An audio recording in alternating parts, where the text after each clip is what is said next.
এর মধ্যে পুড়ে মরছে কারা? মেধা।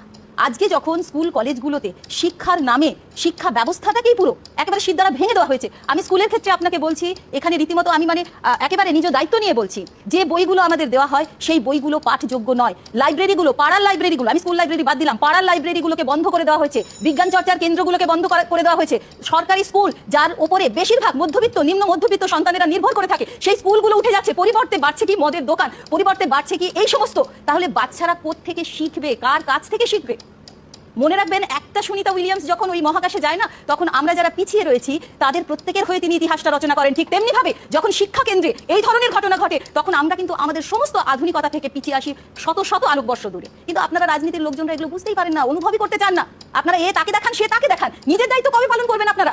কেন বাচ্চারা যথাযথ উপযুক্ত কাজ পাবে না? কেন যৌবন ওই ফুটপাতে বসে থাকবে, রকে বসে? কেন তারা আগামীকাল কি খাবো ভাবছে? আজকে আপনি শিক্ষকদের দেখুন,